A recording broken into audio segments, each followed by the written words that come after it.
भाइयों बहनों, हिंदुस्तान कभी भी 26/11 को भूलेगा नहीं। एक बार मैंने कमिटमेंट कर ली, फिर मैं अपने आप की भी नहीं सुनता। ये डायलॉग पीएम मोदी पर फिट बैठता है।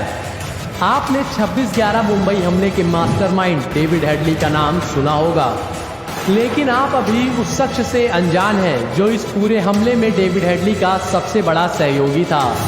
वो शख्स है तहव्वुर राणा, जिसको अमेरिकी कोर्ट ने भारत वापस लाने की इजाजत दे दी है। वैसे भी कांग्रेसी इस मामले को भूल ही गए थे, लेकिन 164 नागरिकों के हत्यारे को मोदी जी कैसे भूल सकते थे। 26/11 हमला एक साजिश।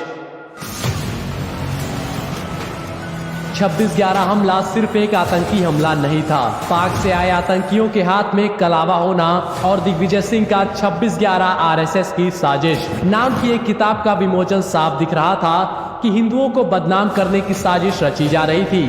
वैसे भी कांग्रेस का हिंदू विरोध किसी से छिपा नहीं है। इसी 26/11 हमले का मास्टरमाइंड था डेविड हेडली, जिसे मुंबई बम धमाके में भूमिका को लेकर अमेरिका में 35 साल की सजा सुनाई गई। फिलहाल वो 2009 से ही अमेरिकी जेल में बंद है और 2015 में सरकारी गवाह भी बन गया था। अमेरिकी संविधान में गंभीर अपराधों में गवाह बनने पर रियायत का प्रावधान है। तहव्वुर राणा इसी हेडली का करीबी दोस्त है। ये पाकिस्तानी मूल का नागरिक है। उसने पाक आर्मी में 10 साल तक काम किया था। तहव्वुर राणा भी 26/11 हमले में मुख्य आरोपी है और फिलहाल अमेरिका की जेल में बंद है।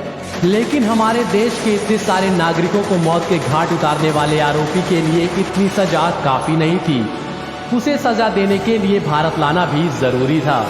दशकों तक देश पर राज करने वाले कांग्रेसी अपनी ही सरकार में हुए बम धमाके को भले ही भूल गए हो, लेकिन देश पर हमला करने वाले गुनहगार को मोदी जी भूलने वाले नहीं हैं। सरकार बनते ही मोदी सरकार ने इस पर काम करना शुरू किया। कांग्रेसी पीएम मोदी के जिन विदेशी दौरों का मजाक उड़ाते थे, ये उन्हीं दौरों और भारत अमेरिका के बीच शानदार विदेश नीति का कमाल था कि 10 जून 2020 को जैसे ही भारत ने राणा को गिरफ्तार कर भारत लाने की मांग राष्ट्रपति जो बाइडेन से की, जो बाइडेन ने भारत के मांग का समर्थन किया और अंत में अब अमेरिकी कोर्ट ने इसे भारत ले जाने की इजाजत दे दी है। शायद आजाद इतिहास में ये पहली बार हो रहा है जब भारतीय एजेंसियों द्वारा की गई जांच और सबमिट किए गए रिपोर्ट के आधार पर अमेरिकी अदालत ने कोई फैसला दिया है। इससे पहले ये कभी नहीं हुआ था।